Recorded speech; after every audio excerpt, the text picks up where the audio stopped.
so funny.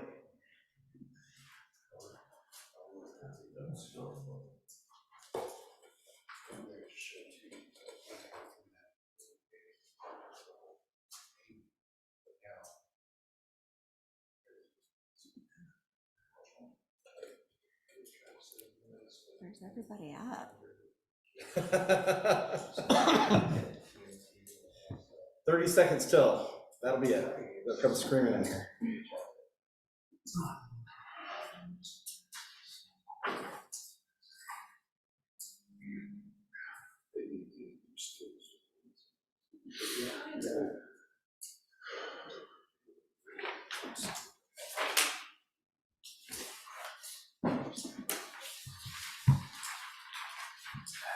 You okay? Yeah, no, I just want to put that on. Okay.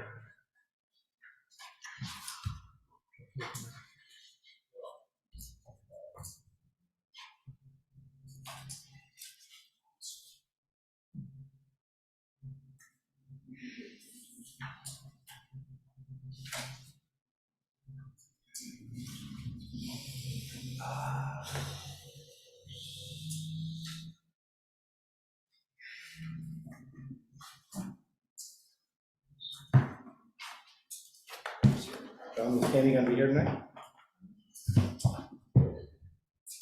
Who's going to be here?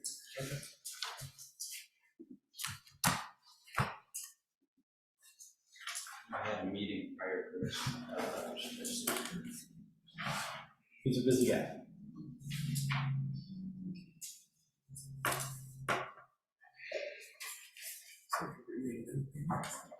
Yes, that's the one I was talking about on the phone. I don't know, age 17 or something, so Yeah, far away. it's well written. Yeah, I mean, I could, Yeah. like I said, I was like, gee, if this is actors, like, Yeah. That's the, you guys share. this is Yeah. the third. It's split it, try to Oh, split it. okay. I'm not sure which one I got. And, Yeah. but I think it's gonna get filed That came tomorrow. away. Yeah, that was the second. I'm sorry. There were almost no It's you. changes, so the other And than her, what her citations to the commute home and my record. commute home is about the same time. So she got home. I think we filed tomorrow. In Ocean City. Yeah. Really good day. Kind of behind. I had to work last night. I had to get up at 5 to go to work. I know, that's right. I was like, because you're like doing things. It's hard to engaged, get and then sleep. you're like, Every time I oh, work like in it's here, I'm midnight and I woke up, and then you're, wide awake. yeah. Hey. Good evening. Yeah, it takes me forever. Yeah, you're kind of a little way, you want to have to like calm down. And, Yeah. Oh, question after this.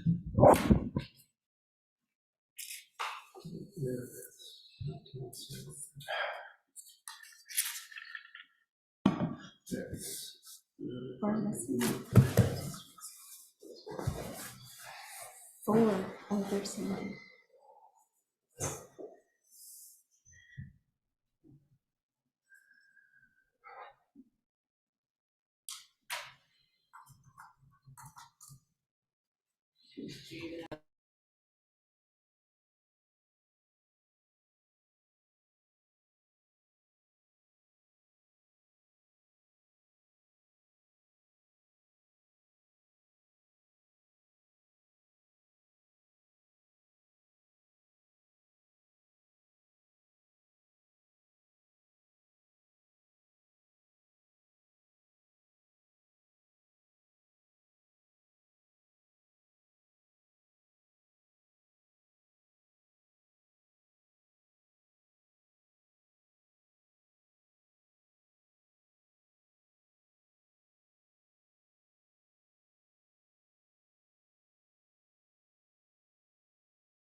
I'm not hearing anything if you're intending to.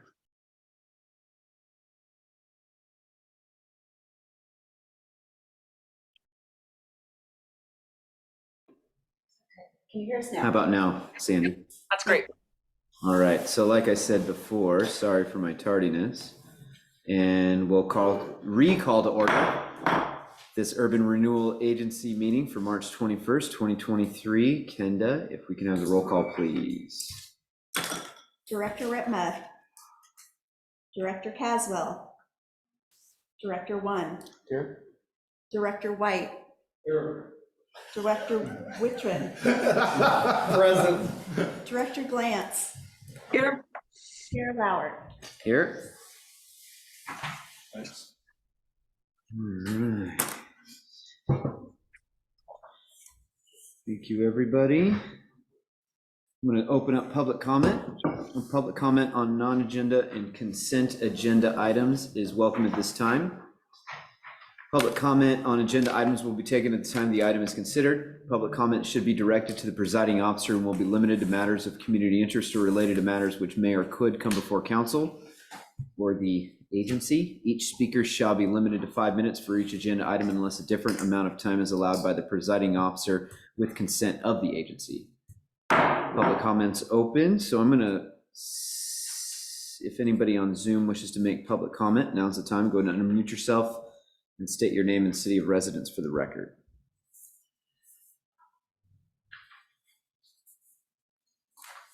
All right, nobody in Zoom. Anybody in council chambers wishes to make public comment, now's the time. Go ahead and approach the desk, state your name and city of residence for the record.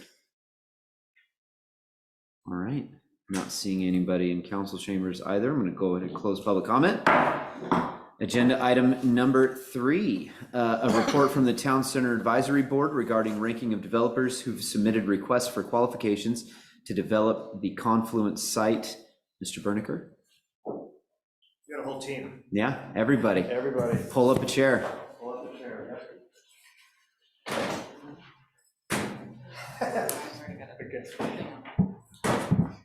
We need 2 cameras. Good, Jamie.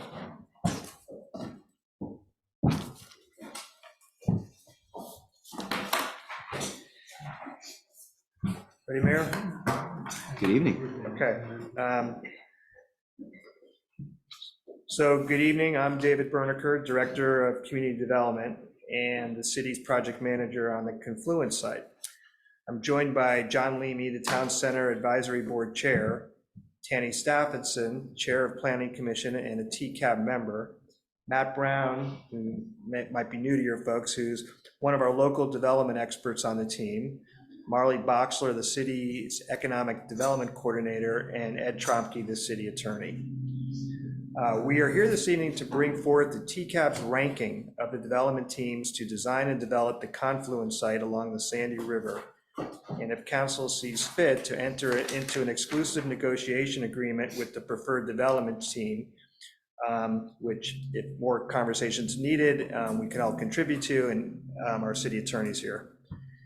The process of this dates back to 2004, and I'll let Tanny speak to that in a few minutes.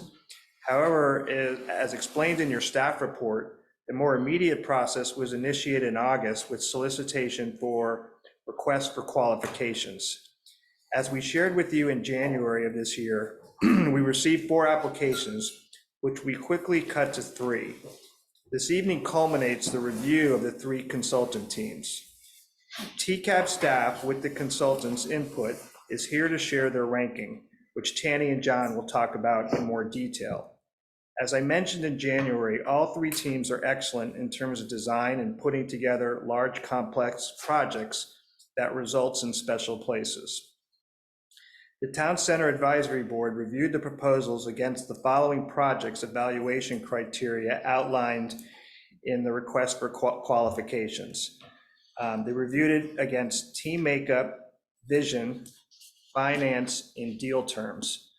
What we really focused on with TCAB was the first 2, which is the team makeup, the experience that the teams brought, their ability to work with multiple jurisdictions, Their experience developing complete and connected places that balance retail, housing, commercial spaces, and open spaces.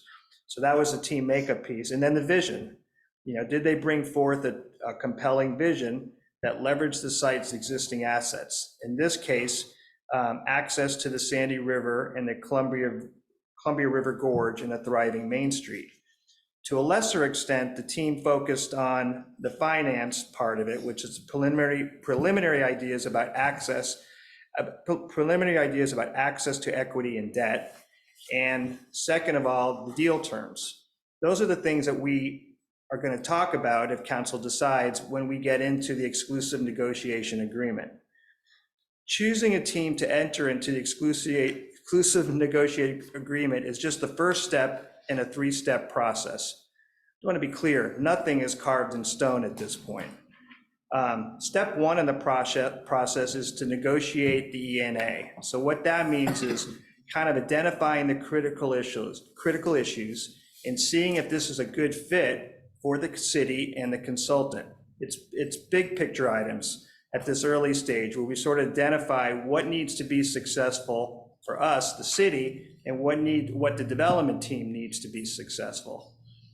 The second step is the refinement of the ENA. And at the moment, we assume kind of a 9-month period for doing that.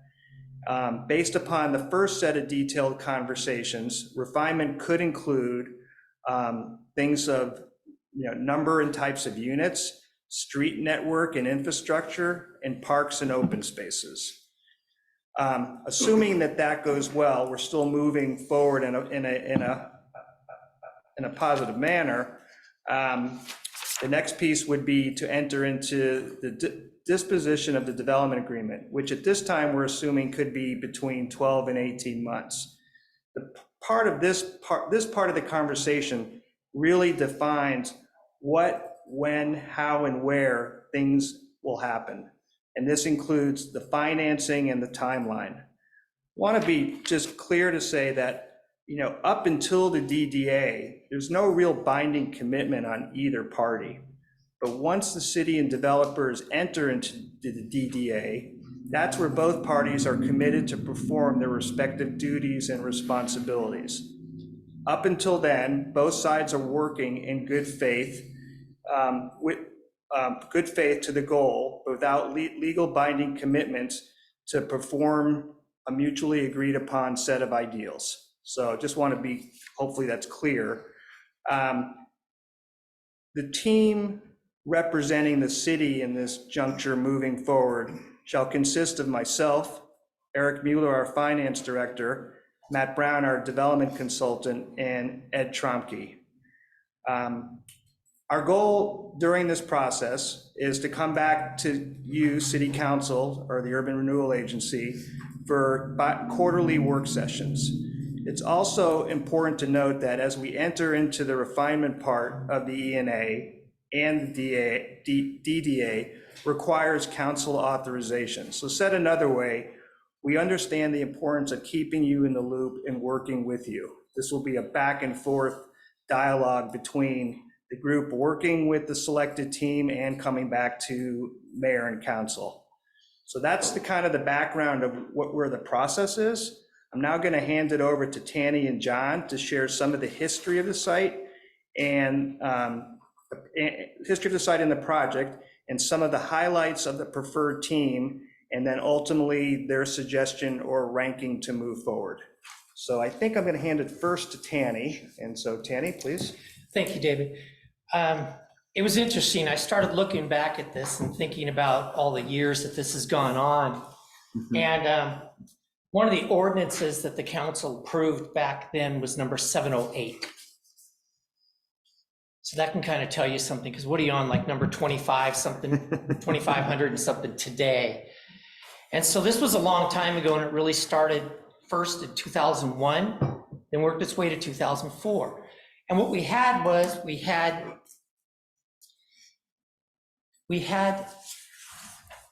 went out to the voters and we said, this is what we want to do with this property.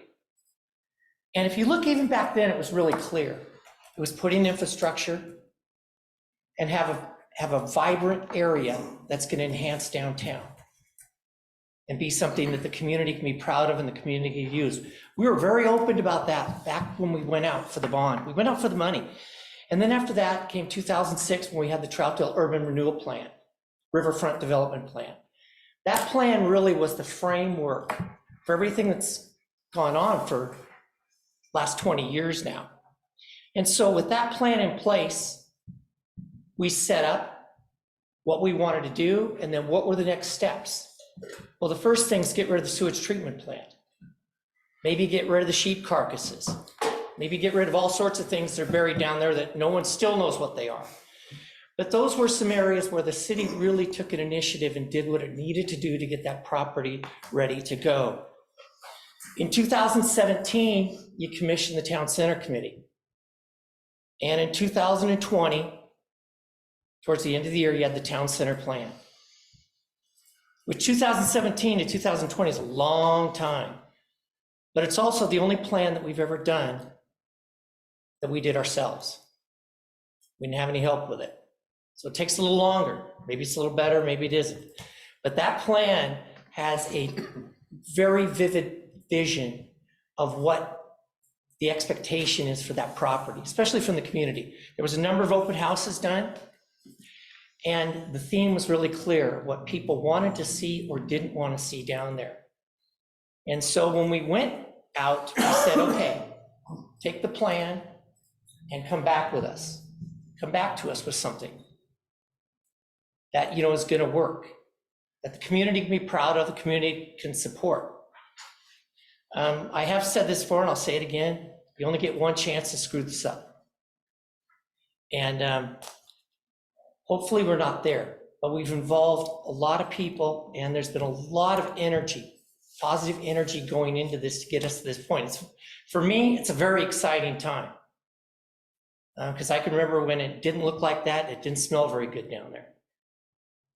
But we've come a long way, and I'm just really excited, especially when I was able to see the plans that these developers came in with, creativity that they had, and how that all came together with what our community wants for that space.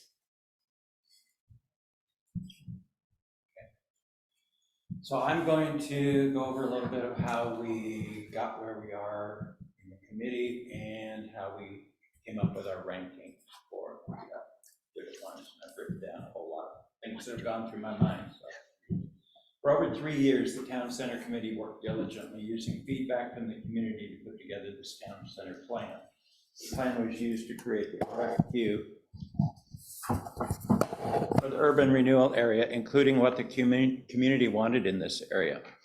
The Town Center Advisory Board has been given the opportunity to review all submissions and make a recommendation to you of who we believe would be the best fit to create a destination product that meets community desire and would work best with our city. The request for qualifications was responded to by these companies, and they are all qualified for this project, and it's felt some can work with the city better than others. Another aspect was what the vision is for the URA and how each group worked our vision into their proposal. We understand we will not get exactly what is proposed, but it is a good place to start. I want to go over some of the items out of the RFQ. So the city of Troutdale was seeking a master developer to create a vibrant riverfront project with housing, hospitality, food, drink, community gathering places, lodging, all with direct access to the new riverfront park and the trail system. A dynamic development program and exceptional design will define the region's next new waterfront district and Troutdale's newest neighborhood. And through previous planning, the feasibility analysis, the city has identified several possible priority uses, including a boutique hotel, light commercial, namely food and beverage, and residential. The city's housing needs analysis and market analysis supports these use types, and proposals are encouraged to consider these in their development program. Access to the site is critical to the success of the project. Currently, the site is accessible from Northwest 257 to the west through the Columbia Gorge outlets on an existing public right-of-way. The city recognizes the importance of enhancing the access and encourages creative partnerships with the adjacent landowner that maximizes the potential of both parties. And then some of the things that they wanted: active and vibrant, a mixed-use district with active uses, gathering places, and housing opportunities. Food, beverage experiences with strong active relationship to the river and the downtown. Unique hospitality concepts that capitalize on strong tourism and recreation demand. Flexible market spaces for small businesses, experimentation and growth. Additive and complementary uses that strengthen existing downtown businesses, and high-valued uses that generate robust property tax increment for the TIF district. And then preserve, restore, and integrate the landmark water tower. That was very important to the community, that water tower doesn't go anywhere. Activate the edge of the new riverfront park with vibrant uses and programming. Consider placement of roads and buildings to capitalize on the iconic views of the river, water tower, Oregon and Washington Cascade foothills, Broughton Bluff, Columbia River Gorge, and consider the local and regional history and material choices and placement elements. So taking all of that into consideration, we ranked ethos time equities number 3. We then ranked Wood Partners number 2. Some of their features were their proposal, which was largely residential, which would be the least financial impact to the city due to the multifamily tax abatements. Flexible and willing to work with the time equities and the city for direct access to the property. Willing to modify their original proposal regarding business and multifamily spaces. And they would bring in a hospitality developer to create the destination hotel. Wood Partners is a national company with a local office here. We then ranked Capstones to be our top choice. Their proposal showed they understood what we want on that location. The project's focus is on the riverfront park and outdoor activities. They also understand that the best way to bring proper focus to this project, they will need to get access through the existing outlet mall. They understand strategic partnership and are willing to work with current and/or the future neighbors to make this work. Capstone also understands that our community does not want 4- and 5-story apartments on their premier property.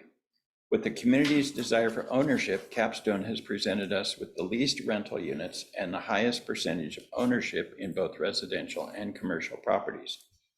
I know this concept is not the most financially beneficial to the city upfront, but destination property will put more heads in beds and benefit our local economy for years to come. Capstone Partners is local, with the principal partner residing in Hood River, with all local strategic partners. So, through all of our work, we've come up with what is before you tonight.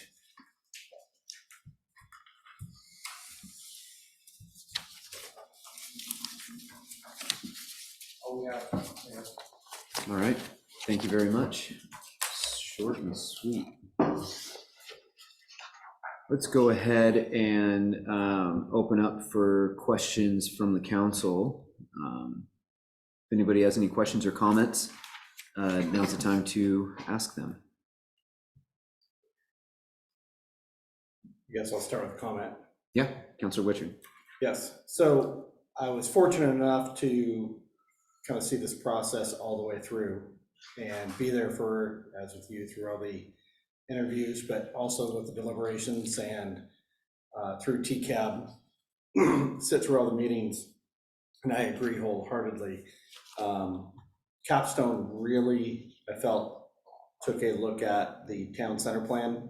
They obviously were in depth with the town center plan, bringing businesses to the interview, potential businesses, was a huge step in the right direction. They were just very eager to get on board with our plan rather than us trying to feed them what we were looking for. So the overall vision, I felt, was really embracing Troutdale for what Troutdale wanted, and they were spot on board with with what we wanted. And then number two, with Wood, they were very open to listening and changing their plan. That being a number two, maybe they didn't get wholeheartedly. They were more looking at the financial aspect of what could work for them. But they were open, and being that open definitely put them in that solid number two spot as well, in my thought. So, but I 100% embrace that capstone piece, just because you could tell they did a lot of homework in Troutdale, or what Troutdale is. So. All right. Thank you. Councilor White. Yeah, my question is if, I agree, I like the capstone project. I don't think apartments are gonna put Troutdale on the map. They're not gonna draw people off the freeway to go over there and check it out. And originally, the site wasn't gonna be clean enough for residential, so I think the voters envisioned restaurants and shopping highly over. I don't think none of us ever had the idea that apartments can go in there. I feel that we'd be better suited finding better places for apartments than our showpiece piece of ground. So my question is, because Capstone has the stipulation that they can't do this project if they don't get the access through, what would you guys recommend as the next step? Do you want to go with this down this ranking of first, second, and third? Or do you want to go back to the drawing board if Capstone drops out? Capstone's very creative, let's put it that way. They see a potential that a strategic partner could come in and buy out the outlet mall. So. Well, I'm just saying worst case scenario. Right. What is your recommendation? I'd say kick it back. If it doesn't work with Capstone, I'd kick it back to us and Okay. we'll relook at. Yeah, jump in. Yeah. Sure. You know, the way we structure the process is we're gonna come back to you quarterly to give you an update of where we are. And, you know, if you move forward tonight, we'll start those conversations with the Capstone team. So we'll keep you in the loop, and I think we'll learn a lot in doing that. And so as we come back to you, then you can decide as a council, do you want to go to that option number two? Do you want to think about it a different way? So I think you have options in front of you about how to proceed in the future in the event that, you know, the first team doesn't work out for for whatever reason. Yeah. No, I think that would be my recommendation as well, is because we had some pretty heavy hitters that were attracted to this project. So I think there's gonna be a lot of talk amongst other developers and conversations that could pique more interest, but I'm hoping Capstone will be able to work things out. Yeah, just to be clear, I mean, it's your decision if you want to go with option number two or open up a different type of process. I will agree with TCAB folks that I think, again, all the teams are really well qualified and they can do the work. And the team that's kind of at the moment seems to be, that is the leading team, really kind of put forward a partnership with the city. But that doesn't mean that the other teams can't get there and don't have a history and experience of getting there. That's kind of why we go through this process, is to see where it all kind of pans out. I have more questions if. No, go ahead. Oh, Go ahead. so my question on did Capstone have a hotel sited? Okay, and my concern is there was talk that could morph into apartments if it didn't work out. Was Was that their proposal or someone else's? Yes, they had one hotel that would stay a hotel, I believe, and the boutique hotel would stay a hotel. The other one could morph into 50-something units, I think it was. Okay. Kind of a fallback. Which would still keep them below the others on. Quite a bit the below. apartments, but that's not the first. Yeah, I also like their local connection to the area and utilizing local businesses. That meant a lot to me. You know, it's more about the project than anything, what's actually going to be there and how is it going to benefit the area, that sort of thing. And so, thank you. Good. Yeah. Counselor Glantz. Yep, I've listened in to most of the meetings leading up to this. I did have to watch the recordings of the actual presentations because they were during the day. And yeah, I tend to agree with you that any of the applicants we could work with. But what I found myself quite honestly disappointed in what was presented to us. When we talked about this, and maybe this was just me having an entirely different vision, but I saw and heard us talk about having executive housing and home ownership. When I look at where the townhomes are placed, in two of the proposals, they're in the back corner, so they're not necessarily where you're going to have a, riverfront view. They're townhomes, so they're not even going to be able to rise up above a lot of the things that are in front of them, and they're next to the railroad tracks. And having been in planning commissions meetings for years, we had to stop talking when the train went by. So I don't see that as executive housing. Things I did think about was, and before everyone has a fit on this, is maybe swapping out some of that land with home forward. And what I like about that idea is that those are rent controlled apartments. We're looking at worker housing where, people have up to $80,000 a year household income, but they're basically rent controlled. So they would actually have some disposable income if we're going to do some multifamily. That would open up that area for us to do some of the either fire station or a lot of the other things we originally wanted that property for. And I don't see any of these having executive housing. And to me, that was a big disappointment. And then when I got to thinking about it, what we really do need is a decent park and civic area. And I don't know why we also don't tie in, and I guess that was kind of mentioned earlier, maybe working with the outlet mall to have a lot of the kind of businesses we want so that we can be a better draw for, a boutique hotel and some really nice riverfront restaurants, things that a lot of people in Troutdale can use and a lot of people will come to the area to use. So that's my thought. Okay. Anybody else? Comments, questions? Now's the time.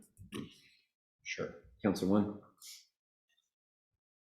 I'm super new to this, so I appreciate you guys have been delving into this for years, literally.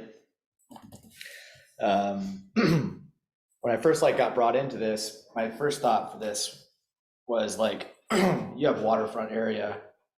We've been talking to council about, excuse me, there's going to be a path that goes along there.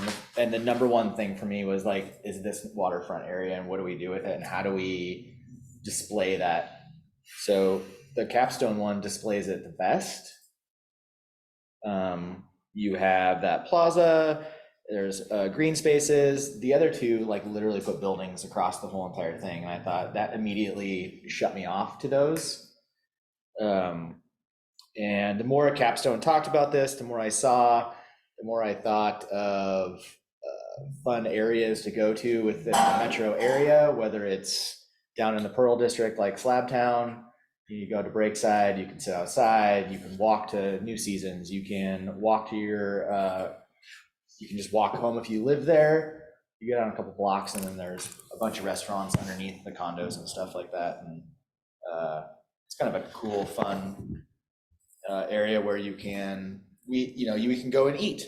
You can sit outside, cool like garage doors and stuff. This is what I imagine. And I really enjoyed that they brought Son of Man there, and that they had the idea of a brewery kind of off. If you look at this, like you could probably see the water, or at least you could see the park area in front over in that little like kind of industrial zone area, which I thought was cool. Like you could have a production facility. So I really like resonated with me. I think that I agree with them, and I don't know how we can say this is a cool piece of property that we all want to go to if you have to go around the outlet malls. Like, to me, it makes zero sense that I have to drive into an outlet mall, go through essentially a shopping area center that is not super awesome to look at, and then drive around the back of it. So I think that it's like imperative that we be able to go through this and go straight through and create some sort of separation, which I think they had a pretty nice picture of, like where you drive through, there's two buildings that they put up, and you go through the center of it, and it leads you right into this. It could be kind of a grand entrance. Again, not ideal that you have to go down there, but it is what it is, I guess, at this point. And the other two that they didn't even say that they thought, oh yeah, we can do this. I was really impressed. And I listened to your guys' talk and discussion about this, and where I think it is imperative that we have to have that access through there. And I thought that they were really, someone said like, oh, I heard that, and whatever, I mean, that's their opinion, that, oh, if we don't get this, and that they thought that was bad. And I think Tanny, I think you said, like, I think it's great for them to be upfront and honest of what they need to do to be successful and what the city needs for this area to be successful. Because I guarantee if you have to go around, people are just going to avoid going there. It's just my opinion. And so I really like this idea to get there. It is a grand entrance. I mean, the one thing about Wood is that they did make that side entrance, at least they used that, and they had a main street coming off of that, so it led you right into there. So I did appreciate that in that presentation. But again, their buildings are covering the waterfront area, and I think that right there to me is the grand finale. When you get there, some restaurants, you have a nice walkway along the waterfront, a little park area, a plaza, whatever. Maybe there's a like a splash pad the kids can go play at. And then when you're there, parents can go have a beer, a glass of wine, maybe some dinner, and whatever. Like, that's what this should be. And Sandy, I totally hear what you're saying, and that really like threw me for a spin on I don't know exactly what executive housing means, but I kind of get your point, is that I go to Sun River, and I've stayed at a house that's on the train tracks, and it sucks. You get there and you're like, oh crap, like, it's loud. And what does that do for these people that live there? Not that if you're on the other side of the property, you're not going to hear the train. So I don't know if you can really avoid that, but I hear what you're saying, Sandy. And it kind of is resonating with me. I don't know if it's something I'm like really willing to tackle, but I just don't see, without having that access straight through, where this is like successful. And that's like, and having the waterfront be the spectacular place for people to go and enjoy if it's blocked off. And so I didn't know exactly what to expect tonight at all. And so, David, I appreciate you saying that, like, we could just pick one, and you guys have to come back to us and be like, look, hopefully they can accomplish something with time equities to either, I mean, if they can purchase the outlet mall and, like, I don't know, do something with whatever they wanted to really incorporate it into this whole thing, like, that would probably be super ideal. Maybe, I'm not, get rid of it, whatever, but make it be one project. And so more talking out loud is to just be coming into this new, not having a lot of the history of stuff was kind of cool to listen to in the meeting where you guys talked about, what people really wanted, but I don't know if I could get behind not having that central access. And so I'm not gonna, I'll kind of stop, but I really appreciate that Capstone was direct, honest. I appreciated that they were from our area, they live here. And I feel like that was the first one I listened to. So the way you guys ranked it was how I watched them, and I kind of watched it just get worse and worse. I really felt like Ethos, like, yeah, you're right, they are probably good, they can get the job done, but they were the least personable. And to me, that like wasn't, I think, what we were all looking for. We're looking for, we feel like we're special, we want to stay small. They were out, they're big time, and I appreciate that, and they do a great job, and they, make their money, but I don't really understand how how the city makes money on this, and that whole process. So I'm excited to learn about that. And I would ask you, so this is my question. Which of the Capstone and Wood, which of those two is most financially beneficial to the city in the long run? I don't know if that's the right question, but maybe which one is the most financially beneficial in like maybe 10 years? Maybe there's not, maybe it's just like we have to wait, and then maybe like 20 to 50 years. So this is probably not the answer you're looking for, Okay. But I think that's why we have to enter into the agreement, and to talk about it now is a bit premature. Okay. In terms of the financing and deal portions of the RFQ, none of the teams got into a lot of detail, and we really shouldn't expect them to, Okay. right? It's like, we were throwing out all these analogies, but who do you want to bring to the dance, right? Yeah. So that conversation, that's what happens in the next phase. Okay. That's where we the team that's going to be working on that, looking at these two gentlemen and Matt, those are the questions we're going to be asking. What are not only the design possibilities, and by the way, I think Tanny or John said it, it will evolve. Yeah. Just be prepared. What you saw is not going to be exactly what you get or going to respond to. We're taking notes, and so there's principles that we can share. Hey, how do you propose to treat the edge? How do you propose to connect to the water? Those are principles, but it's going to evolve. In terms of what happens 10 years or 15 years down the road, those are conversations we'll have as part of the ENA and ultimately into the DDA. Okay. So A lot of the issues that you're raising are things that won't be even roughed out in any kind of detail until we get to the third step, the development and disposition agreement. Yeah. Because at that point, the developer and the city have to say, well, we really are going to put the street here, Yeah. and the water pipes are going to go here, and the sewer pipes are going to go there, Yeah. and the power is going to run this way, and all that sort of stuff. That costs a lot of money. We're looking at it for one of my other clients, and we're expecting this particular site to cost between $300,000 and $500,000 worth of engineering looks to determine how to lay out the streets, the sewer, and the water on a relatively flat site.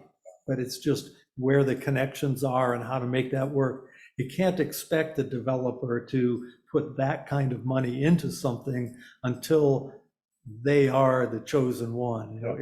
That's when you're getting married to them. Okay. In the meantime, they're giving us a lot.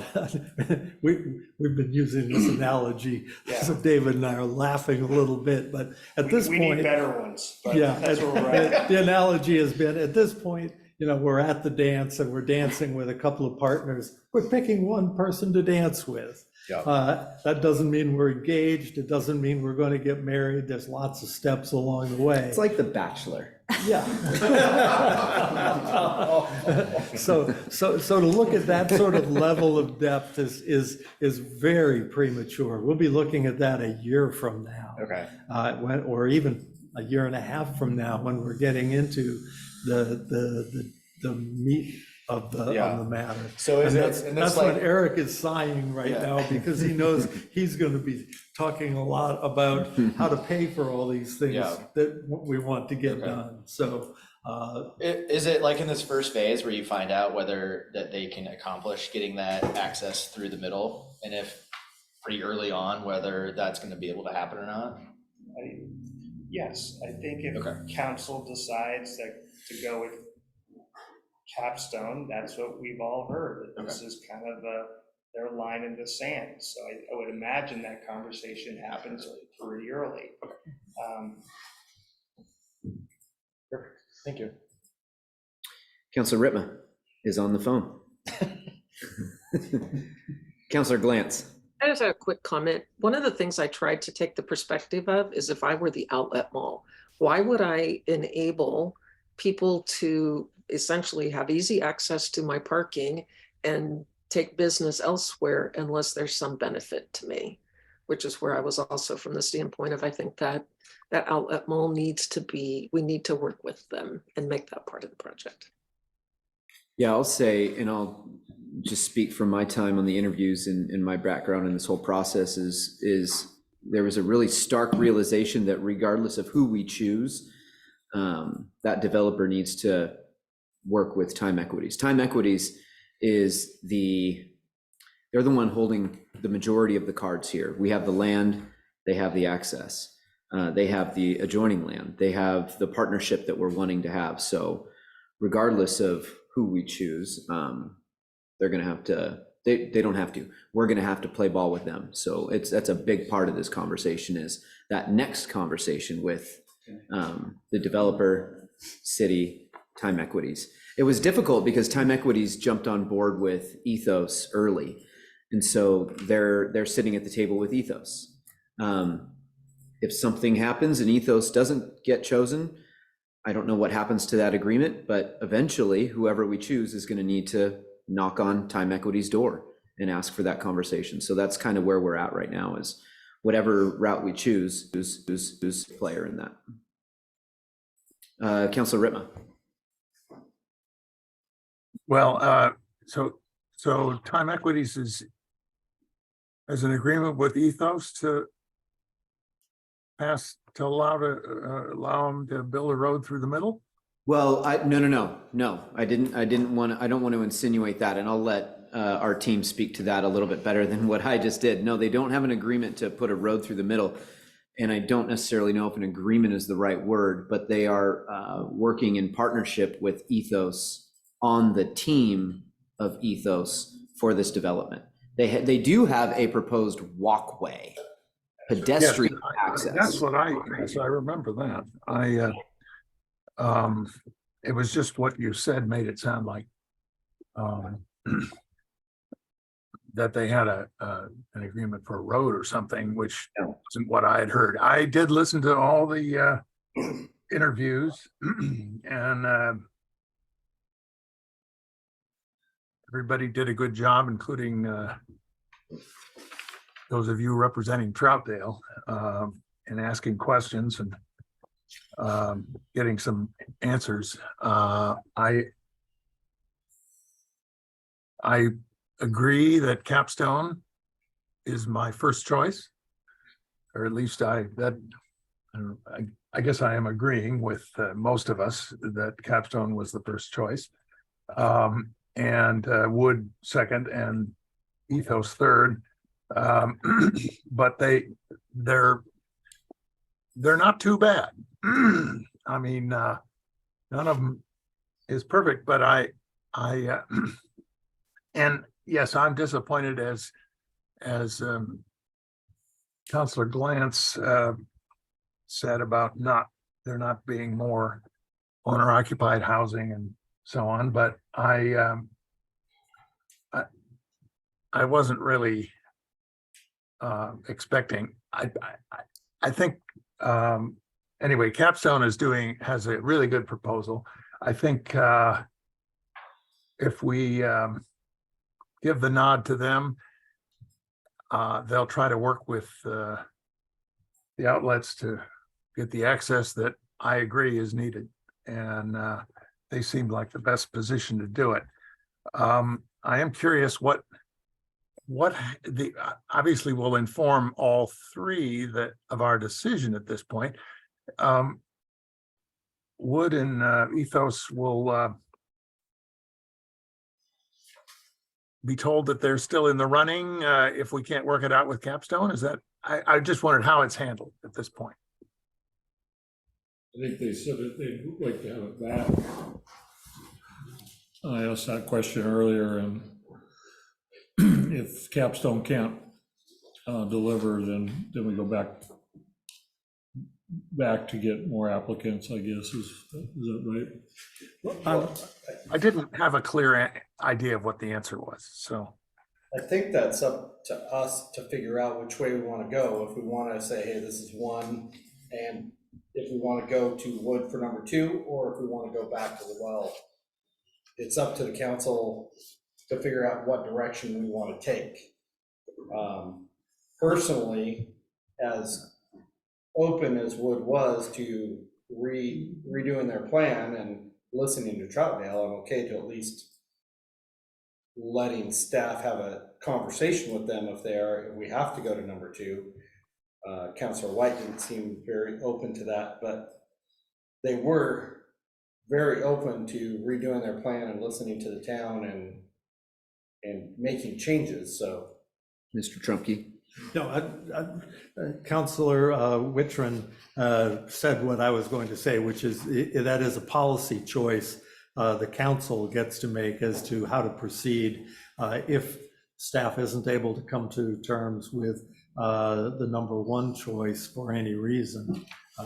You can either say, well, go talk to another one or not, but stay in close touch. That is up to you. Okay. I also, my argument to the outlets is that a development with all these residences and businesses potentially behind the outlet mall will be good for the outlet mall. They'll see it that way. It just makes it more lively. Anyway, that's the argument I'd make. They have to make their own business decision, but I don't see the outlet mall. I don't see the outlet mall looking at it as a place that the residents in back would park and not shop. I just don't see it that way, but you know, that's it's a judgment call, but it seems to me it would be good for the outlet malls all in all to have more, it'd be more traffic essentially through the mall and more visibility. But I can't prove it. That's my gut feeling. So that's why I guess I'm happy to go forward with Capstone. Try to see what they can work out. All right, I'll just state really quick that I'm in favor of moving forward with Capstone as well. I think, again, it was stated earlier, Mr. Berniger stated that all three are very qualified. All three have distinct visions. I just feel that Capstone's vision joined more with the vision that we have as a community for that development. I will speak to Sandy, your comments about not necessarily appreciating where the townhouses are and the fact that they're townhouses and not executive housing. And just what was presented is just, you know, it's more of like a vision statement. And everybody, whoever we choose is going to have to adjust their vision or their development in some form or fashion just by the nature of construction. Something's going to come up, something's going to have to be moved, something's going to need to be adjusted. And so understanding that going into this process, that we're not necessarily voting or deciding on whose vision we want replicated exactly to the T, right? Based on what they presented, it's more of who do we believe has the capabilities to partner with us in creating our vision later on down the road. So I can hear the train from my house every night. every night I can hear the train from my house, and I have a sound machine and a fan on, and I can still hear it. So I hear you, and I completely appreciate your comment. Counselor White, you had your hand up? Yeah, I was just gonna say that I think the capstone project has the best shot at working with time equity, because they're gonna have something time equity doesn't have, which is, the hospitality side of things, and it's a lot fewer residents. I wouldn't blame them for not wanting to open up, and that's probably why the other two projects didn't even try to use that as an access point. They're going to go around it because they want to build a lot of apartments. And I would have to say, if we didn't have Capstone in the mix, if it was just the two others, nothing against them, they're fine companies, they're good at what they do. We'd be lucky to have them in our city, just not at that location. And I would say, go back to the drawing board. I mean, we can't settle for a bunch of apartments down there along the river. The town is not going to accept that. They're going to be up in arms. And I don't know where they got the idea that was going to work even. And the only thing I can think of is the Cascade Partners had that, and they presented that to council, and we firmly rejected it. We said, no, that's when we said we want executive housing, we want ownership. We want it to be a public place for not just our citizens, but also a place to get Troutdale on the map, to get people to want to go there. And I don't know too many people that want to go vacation at Eagle Ridge, for example. Those are marketplace apartments, but that's their private area. You're not going to go in there unless you live there or you're a guest or you know someone that lives there. And that's the last thing I want to see happen to that site. We've waited this long. I'm willing to wait a little longer. My idea would be, if Capstone can't work it out, that we open it back up and we give these other folks a chance to redo their plan if they're still interested. But give them the vision we want, because we're not going to accept the apartment idea, and at least I'm not. And it doesn't sound like anyone else is very interested in it either. But it's just got to be done that way, in my opinion. Counselor Glantz. I have a question for the rest of the council. Are you opposed to having apartments there? Or, one of the things that I thought was odd about the, not the Capstone one, but the other two, the Ethos and Wood, was that they did put all the apartments right up against the river. Wouldn't that make sense to put those in the back? Because then if you use the height, you'd still have view, which would kind of compensate for any kind of sound issues between a freeway and a train. And then, kind of basically step this back instead of putting all the tall stuff right up front. I'm just curious if people are opposed to height in that area, if it were in the back of the development.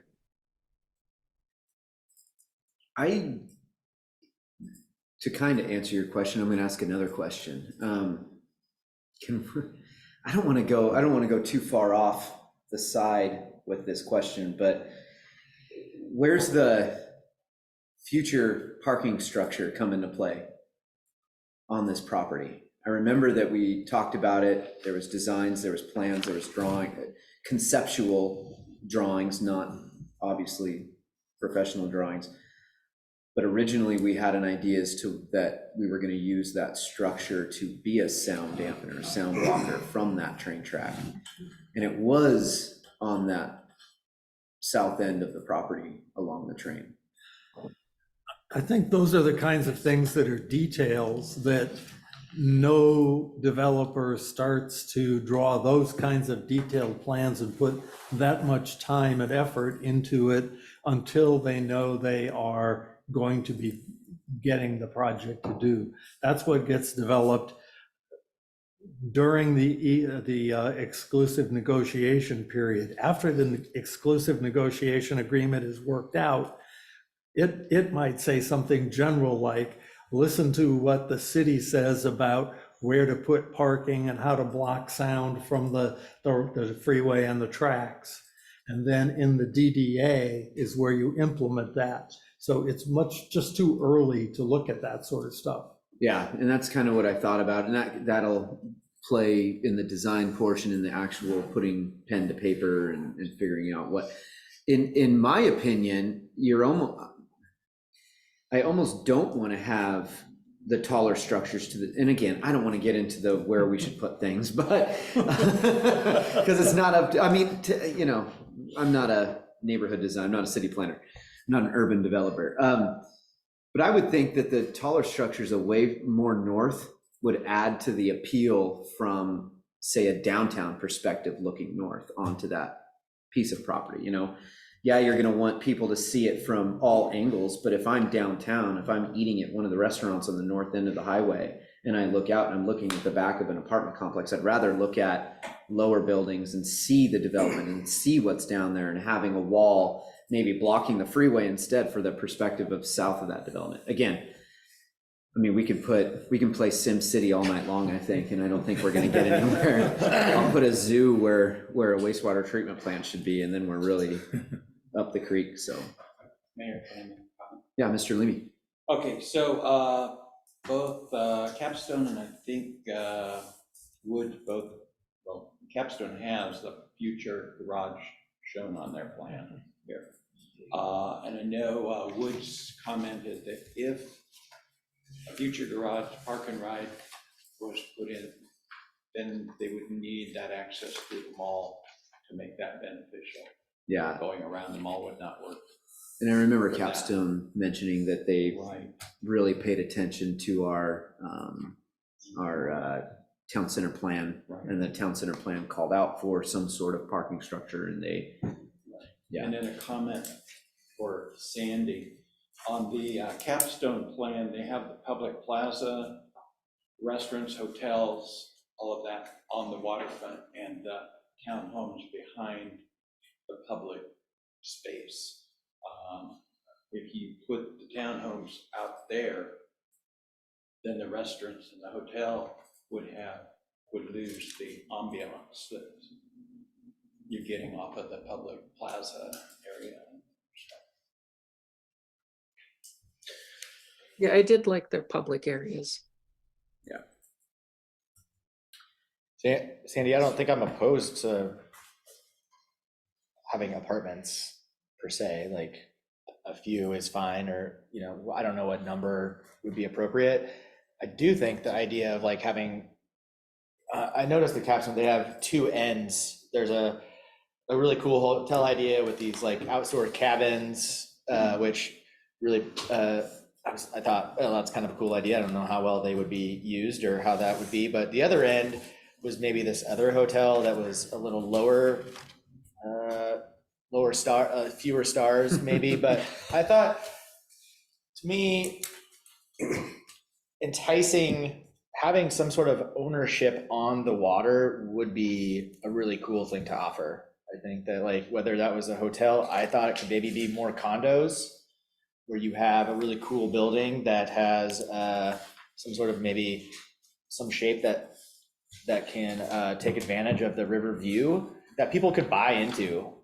And I think to me, when you have people that buy into something like that, you have ownership, you have responsibilities, you have a feeling that you want to be a part of that community. And like, that would be a cool spot to have and offer something that's maybe a little higher class area that could be shown off. And then I think that Capstone, they had a few multifamily, I'm gonna call them multifamily because I like that way better than apartments, but multifamily living that I still think you could probably do something with underneath that would be, that we can maybe, things that could be accessed from the public and whatnot, and not be overly cruddy, as I would assume apartments to me is cruddy, but so I'm not opposed to like having a few and having some of that down there for people to come in and out. I think it could help that area be vibrant, and having continual, maybe some turnover from those would be good for the area, word of mouth, etc. But I really think having condos on that other end, the north end would be wherever one area where it's on the water, there's some sort of ownership opportunity in the form of a condo. I think that's the easiest thing, where you have a balcony and some cool views would be nice addition to the area. Again, I can be overruled, but that's just my idea. But I think that there's a lot of all these ideas kind of ponder in your head. Can we put all of them in one area, all in this area? No. So. Any other comments or questions? Can I make a comment? Yeah, please, Mr. Staffen. Just to respond, we don't know what the condo market, that market could do in the future. So we could end up with, those are all of a sudden a hot item and this gets reconfigured a little bit. Maybe something does end up closer to the water. But I was just gonna say, if you look at Capstone, I respect them more because they pushed the buildings back. Yeah.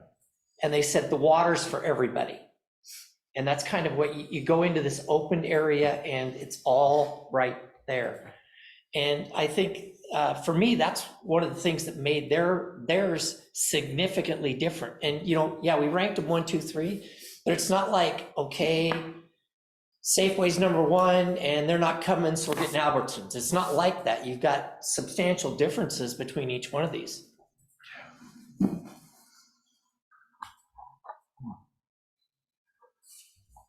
Councilor White? Yeah, I'm always pushing home ownership because it's better for the residents and it's better for our community to have people that are invested. But I realize these apartments down in that location are going to be probably pretty expensive apartments and to be amongst those amenities. So getting the lowest number possible is my goal. I know it takes some of the risk out, though. It's a no-brainer that people are going to want to be in those apartments, and they'll pay a little extra to be there. I would like to see us hold their feet to the fire on the hotel. I don't want to see one of those hotels turn into an apartment building. I'd rather have them both be hotels. Thank you, sir. All right, do we have any other comments or questions? Mayor, So, yeah, Councilor I Witcher. guess, is our consensus then if we're going to have a motion to not name #2 at this time? I would not say that that's the direction we're going. If we're moving forward, we're jumping ahead. We have agenda item #4, so we'll still have a public hearing and then a potential motion, depending if that's where we want to go tonight, which is seeming more and more likely that that's the way we are going to go, but I don't want to speak for everybody. It does, Mr. Trumpke, maybe if you want to chime in here a little bit, it does say that the potential motion that we have is talking about entering into negotiation or agreement talks with one. Right, Do we need, I guess what I'm asking is, do we need to bother with ranking 1, 2, and 3? If we choose 1, it's going to be up to us to determine whether or not we want to come back and talk to the other 2 or throw it back anyways. So we're going to have to come up with a decision later on down the road. Am I wrong? You could either make the decision tonight to go with 1 with a fallback, if that doesn't work out, or you could simply propose to go with 1, and then if that doesn't work out within, I think the suggestion was within 90 days, but if it's less than that, get the report back to you, and you then direct the group to go forward with a different one. My personal feeling is that it's fresh in your minds right now. And it may be better for you to pick a fallback right now, unless something changes. And that might be the thing to do is pick a primary and then a secondary if it doesn't go forward. But if the primary falls apart, have a group come back and report to you any changes, any discussions that have taken place in the meantime that could change that secondary talk. Because remember, it will only be discussions with staff at that point in time. And the other piece is, I think, speed and continuity of the contact is important. And you wouldn't want to have to wait for 3 weeks if, 4th of July weekend intervenes and there are no city council meetings, or you've got budget things backed up and there's not really time to fit it in for a couple of weeks. That can be devastating to the interest of a group who may get committed to something else. So I think it makes sense, and this is not legal advice. I think it makes sense to pick 2 if you're going to, but you can always pull it, require immediate notification if the first one falls apart and if there are any further facts. Okay, so we can go forward tonight if everyone's choosing to, and we'll get there in just a second. Councilor Glantz. Aren't we kind of shooting ourselves in the foot a little bit since Ethos came in with the outlet mall if we use number 2?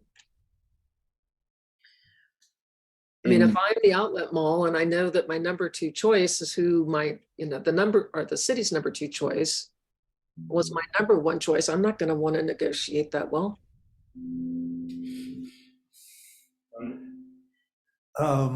Yes and no. The city has had ongoing discussions that have been described as cordial with the outlet mall, but they've been unproductive too. If you say to the city that, if you say to Time Equities, well, you've chosen to partner up with somebody who it looks like just wants pedestrian access through the mall, but the city has a different desire, it sends a message. They'll need to understand that too, because they understand that the city has the ultimate authority on a lot of issues. Councilor Rima. Well, I appreciate Ed's advice about not letting things sit too long. I kind of prefer the idea of just picking the what do we call exclusive, the one to have exclusive negotiations at first. It just seems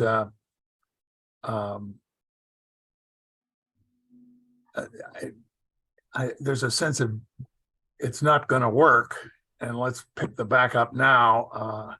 And I'd rather be optimistic, and then make sure that we call if it doesn't work. And I don't know how long that's going to take till we're going to know.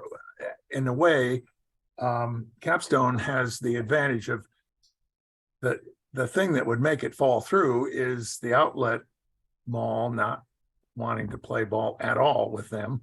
And, we'll know that fairly quickly, I assume. Anyway, I lean, and I guess I agree with Sandy that it just doesn't, there's no reason to pick a number 2.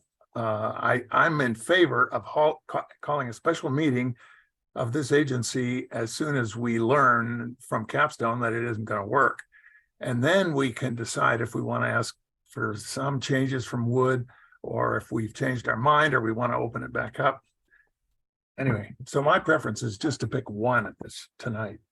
Yeah, I'm in that boat as well. And Counselor, I'm not offended by that. All right. Councilor One. I have to say, I agree. I just have a problem with Wood saying that they needed no access through that just really rubbed me the wrong way. And that's kind of like, I know, I'm not gonna not let you talk, but I know that you say they're very willing to listen and etc. But I just have such a hard time when they said we don't need to have access to there. So I agree with Councilor Ritma and Mayor Lauer, just to do the one, we can come back you know, call a special, like, come back, discuss it right as soon as we figure it's not gonna work out, and go with the plan, so. Just to be clear, we did ask the question, and they did ask time equities, time equities said, we aren't even gonna discuss it with you. Yeah. So. I'm feeling it's because they came were up already a with plan, Ethos, yeah, but. So, they said they tried to come up with the best plan they could without going through. Yeah, I hear you. So, if we're kind of in consensus, we can move forward to agenda item number 4, which will be the public hearing, and then I'll open it up to the public so they can, we can hear their testimony and they can chime in and help us come to this final decision. If staff is okay with that, I'll move into that right now. Okay, let's move on to agenda item number 4. Public hearing and a motion, selection of developer to engage in exclusive negotiations with Urban Renewal Agency. Mr. Chunky. You've now heard the report and recommendation from the TCAB. You've heard from staff about how to proceed.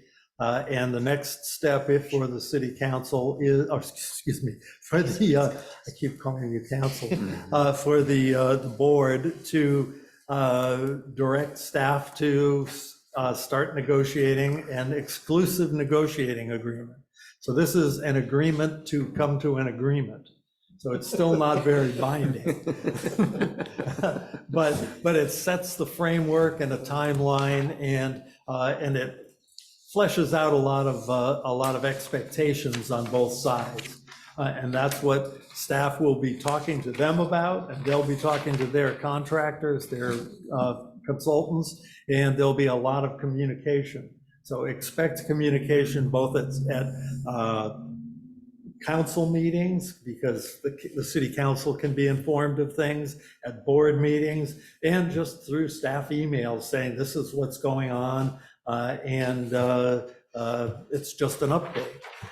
So then the next thing to do would be this doesn't have to be done by resolution or ordinance. It's just a simple motion to move forward, direct staff to pick the one that you want and move forward. And then if you want them to do a second, you can do that, but I'm getting the idea you don't want that. So it'd just be to pick the one that you want to talk to, and direct staff to start talking and stay in touch with you. Okay. All right, so I am going to open up the public hearing. Public hearing is now open regarding this matter. If you wish to speak in front of the board, now's the time. Go ahead and let's go on Zoom first. Unmute yourself and state your name and city of residence for the record.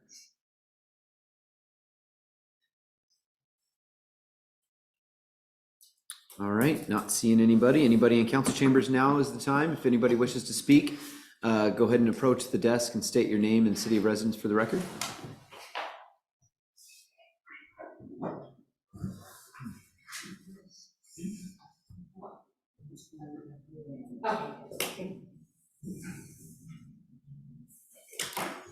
Hello, Diane White. I'm on the Town Center Advisory Board, and I was on the Town Center Committee previously. I just want to speak to a couple of things that you guys were discussing. One, when Sandy was talking about the height of the condos and the apartments, I'm going to go agree with Randy. I had written down that Capstone really got the vision, and they were like checking off all the boxes of the things that the citizenry wanted. I did feel that lower level gave openness and for the downtown, the existing downtown that we currently have. And I appreciated Capstone wanting, going for a Northwest specific vibe. And that's what, we enjoy, that's why we live here. And there's a lot of tourism, and that's gonna attract that as well. I think Capstone will make a very attractive project that will enhance the outlet experience.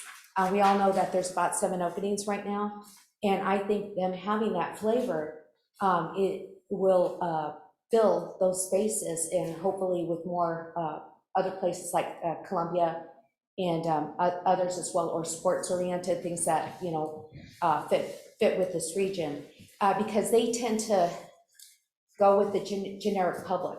So again, like where we had these discussions, I mentioned that's why they have Subway and they have Starbucks. So I appreciated Capstone getting with Sam and others and having some people that are already excited about the area, and they were wanting people that were experts and that were the best of the best in their field of food or drink or whatever it was. Ethos, again, we talked about the number of units. We're talking about 400-ish units versus Capstone with presenting 188. And then also the height along the path. Capstone spoke to that first 30 feet being extremely important. And I appreciated them creating that plaza for the residents of Troutdale that we can all enjoy and enjoy the experiences of retail and drink and the hotels. And I do love that Capstone left the waterfront for Troutdalians. And that's just amazing. They were really listening to what we wanted.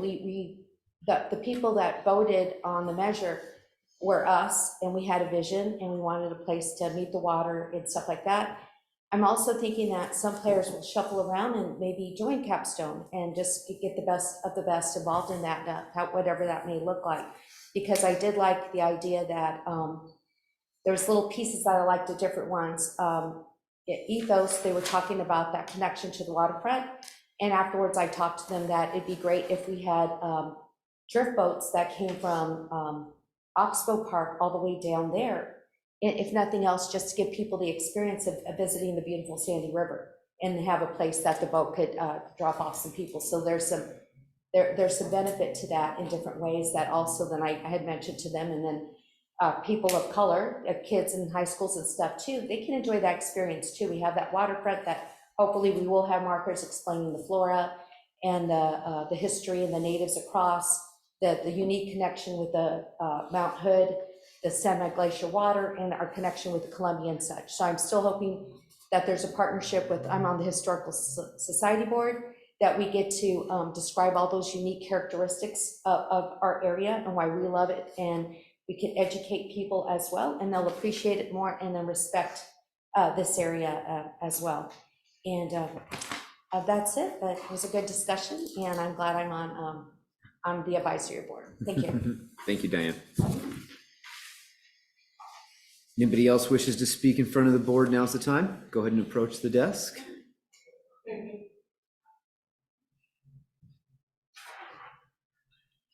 My name is Ali Gray, and I am a 33-year resident from right here downtown Troutdale, and I have business for years.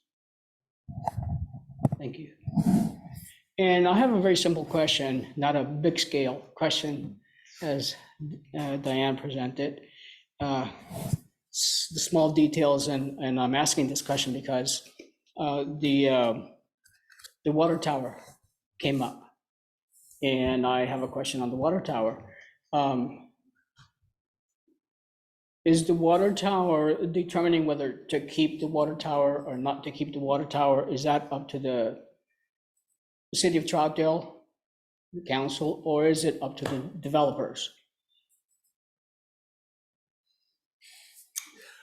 Everything is on the table for the developer to suggest.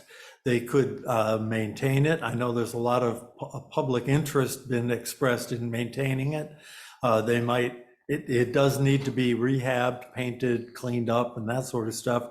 And when they do that, they may want to take it down. They may move it. It may just, it may be put back in the same place. It's all on the table and up for discussion. But the public interest has been to retain the water tower in some form or another.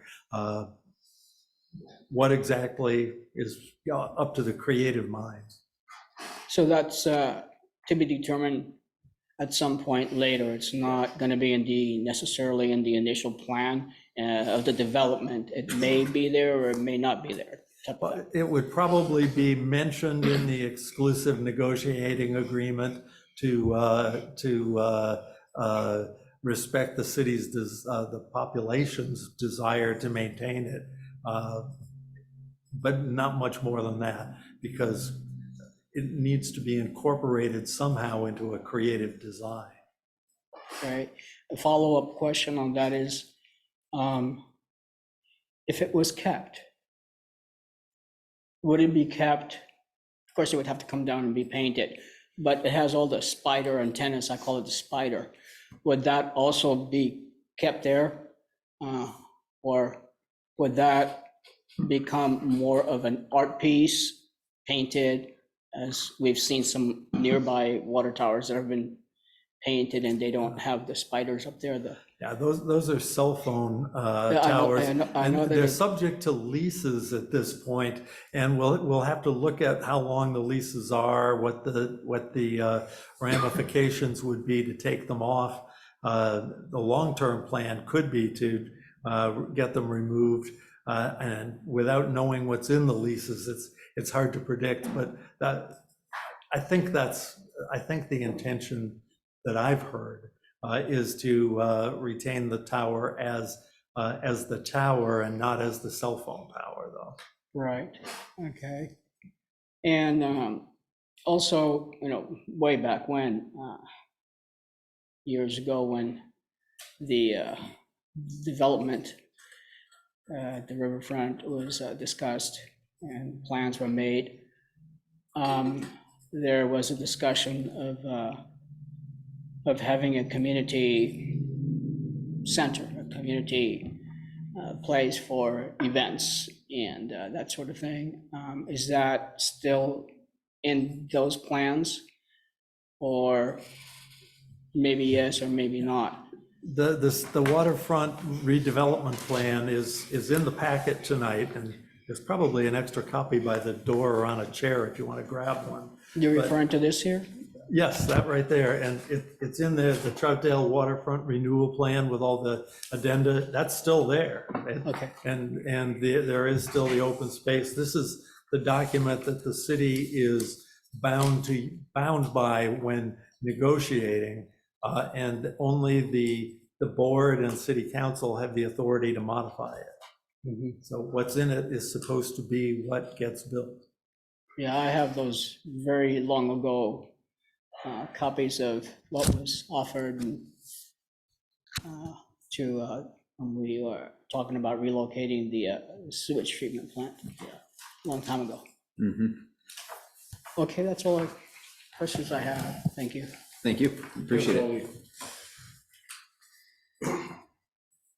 All right, anybody else? Okay, I'm gonna go ahead and close the public hearing. So, I do have some, I believe we all have language. Did this get distributed to everybody, even the people at home? It was not distributed Okay. online, but So I'm gonna go ahead and read, if there's no more discussion from council, let's go through that first. Any more discussion from council? All right, I'm gonna go ahead and read a suggested motion provided by staff. Suggested motion reads as follows. I move as follows. First, to designate. ordinarily the chair doesn't make the motion, so you Yeah, I should was just gonna read it the with a language blank. and then allow someone to make a motion. Can I make a motion? Yeah, absolutely. Let's let Jordan do this. I was gonna say, this is getting choppy real quick. Go ahead, Mayor, I'll Councilor make a Wittrin. motion. I move as follows. First, to designate Capstone as the primary developer for negotiation of an exclusive negotiation agreement. Second, to direct staff to negotiate the terms of an exclusive negotiation agreement that may lead to a disposition and development agreement for the public properties in the Confluence area. Third, that staff report back to the board in 90 days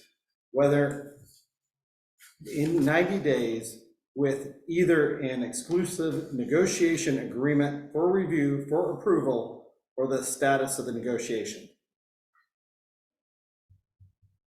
And then the last. We're not doing. Oh, yeah, we're not. Second. All right. I have a motion and a second. Well, we have to first put the name in.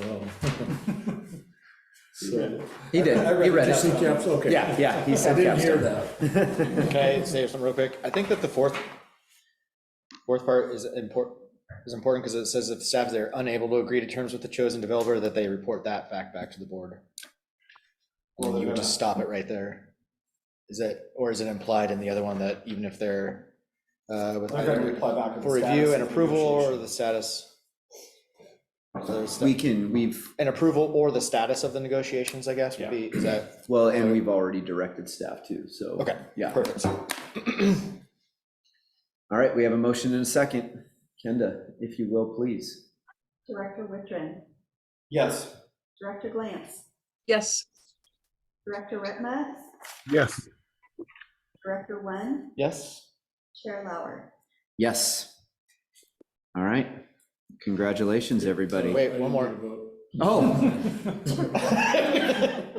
Director White. No. Yes, yes. I was so excited to be moving on to the next part. I just moved right past Counselor White. Fine work, everybody. Congratulations, Yes, staff. it was very, the board did a really good job. Especially, but so did everybody else. I move we adjourn. I actually had my hand up, Dave. Hang on, Dave. Oh, I didn't see it. Yeah, that's all I right. take it back. I take it all back. We're almost there.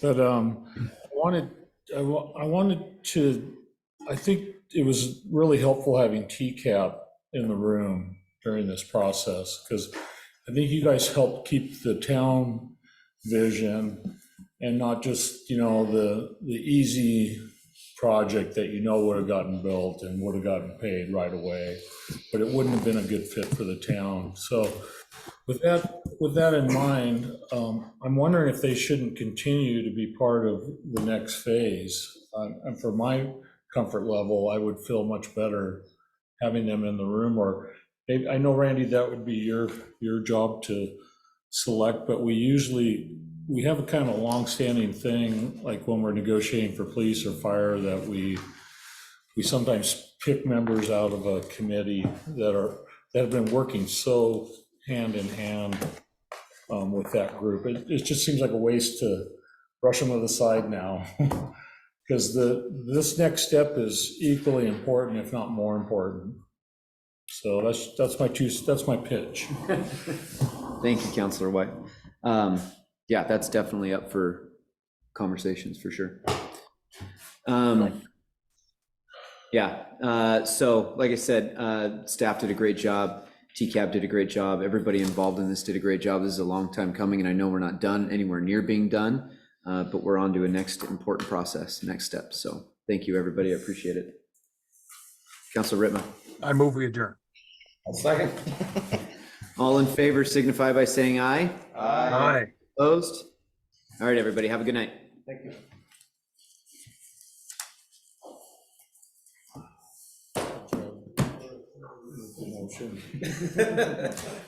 I got through 4 words of it. And I'm like, you can't